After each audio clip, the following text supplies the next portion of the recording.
Macam ni. Untuk kanser payudara yang belum kritikal lagi, maksudnya masih tahap 3 ke bawah, bukan tahap 4, 3 ke atas, masuk tahap 3 ke bawah, tolong ambil petua saya ni, tolong ambil petua. Jadi jari sangat-sangat. Okey, pergi cari bunga mengkuang. Dengar saya kata dah, bunga mengkuang saja memang jadi sangat. Sebab benda yang saja ni banyak dah yang saja buat jadi. Bahak mana yang buat petua saya ni boleh kata jadi. Sebab tu saya suka sampaikan petua ni lagi untuk orang ramai, untuk merawat masalah kanser payudara. Tuan-tuan, okey, dalam kanser payudara ni tolong cari bunga mengkuang. Bunga mengkuang wangi tau. Ambil bunga mengkuang banyak-banyak, kutip, bakar jadi macam arang. Lepas tu ambil pinang. Buah pinang tu kita kupas buah pinang, sepiak kan, kalau buah sikit sirih kan, jangan buah kapur. Kita kunyah pinang tadi tu. Kemudian tu sambil kita kunyah tu, kita selawat lah, kita baca Al-Fatihah yang pertama, kita kunyah air dia ludah sepak tangan. Kemudian kita kunyah lagi, kemudian baca lagi Al-Fatihah, air dia kita ludah sepak tangan. 3 kali kita buat, 3 Fatihah 3 buat 3 kali ludah sepak tangan. Kemudian ambil air tadi tu, campur dengan bunga mengkuang. Kacau sapu dekat kanser payudara. Buat tuan-tuan, sehari 2-3 kali tak apa. Buat sehari 2-3 kali tak apa, insya-Allah tuan-tuan. Percayalah cakap saya tuan, petua yang saya buat ni banyak berjaya. Tak kanser payudara sahaja, kanser lain tak boleh. Kanser payudara sahaja bunga mengkuang, kanser lain tak ada. Kanser lain nanti saya cerita lain.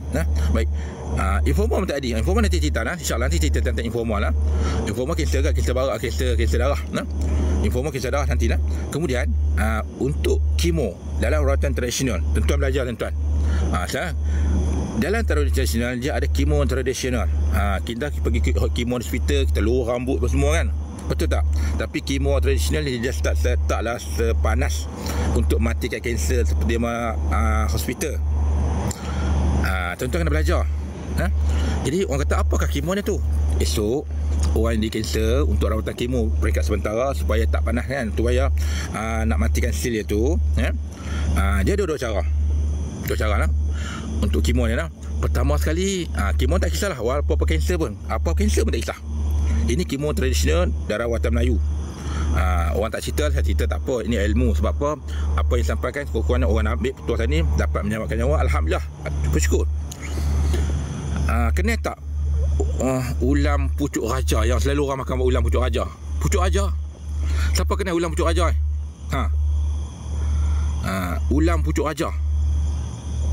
Dah insya-Allah disampaikan, kenal dengar dah. Ulam pucuk raja. Dengar dah. Tuan-tuan ambil ulam pucuk raja kan, tuan-tuan makan ataupun rebus, minum air dia, keratkan amal.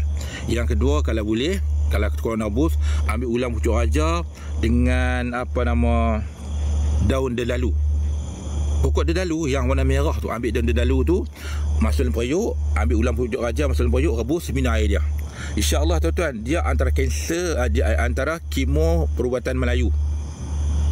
Kemo perubatan Melayu. Sirih ludah tak panggil, ludah tapak tangan. Kalau boleh perempuan buat. Kalau perempuan tak erti, laki dia buat. Jangan suruh saya buat pula. Ludah, kita baca Al-Fatihah, kita ludah kat tapak tangan kan. Kita duduk je ya. Allahu Akbar. Hilang ngantuk tuan. Hilang ngantuk. Kita baca Fatihah, ludah tapak tangan. Sapu ni payudara tu. Buat tuan-tuan, insya-Allah. Kalau boleh bini kita buat. Kalau bini tak erti buat, biar laki buat. Laki buat janganlah suruh tu bomo buat. Okey.